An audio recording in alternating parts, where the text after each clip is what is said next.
বাংলাদেশ জাতীয়তাবাদী যুবদলের ৪৭তম প্রতিষ্ঠা বার্ষিকী উদযাপন উপলক্ষে চট্টগ্রাম মহানগর যুবদলের উদ্যোগে বর্ণাঢ্য র্যালি ও সমাবেশ অনুষ্ঠিত হইয়ে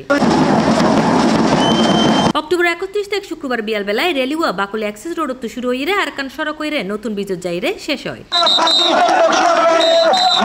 সমাবেশত মধ্যে প্রধান অতিথি হিসেবে উপস্থিত আছেন এমদাদুল হক বাদশাহ। তিনি হয় যুবদল দেশের গণতন্ত্র পুনরুদ্ধারের আন্দোলনের অগ্রভাগত আছে। জনগণের ভোটাধিকার ও মৌলিক অধিকার প্রতিষ্ঠায় আরা নিরলসভাবে হাজ গড়ি যায়। বাংলাদেশ জাতীয়তাবাদী যুবদলের ৪৭তম প্রতিষ্ঠা বার্ষিকী গত ২৭ তারিখে ছিল, কিন্তু সেই ২৭ তারিখে আমরা র্যালি করার কথা ছিল।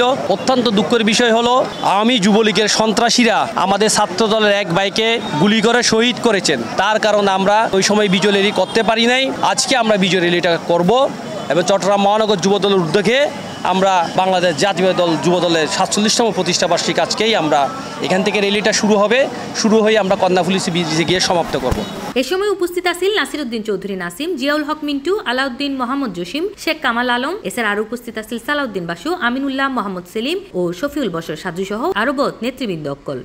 আমরা চাঁদাবাদের বিশ্বাসী নই, আমরা কোন রাহাজানের বিশ্বাসী নই, আমরা সুষ্ঠু ও সুন্দর রাজনীতি বিশ্বাসী। র্যালির মধ্যে নেতাকর্মী অকল দলীয় পতাকা, ব্যানার ও ফেস্টুন হাতত লইরে স্লোগান প্রদান করে এবং সমাবেশ যুবদলের ঐতিহ্য ও গৌরব উদযাপনের আনন্দমুখর পরিবেশে সম্পন্ন হয়। C+ TV Chittagong.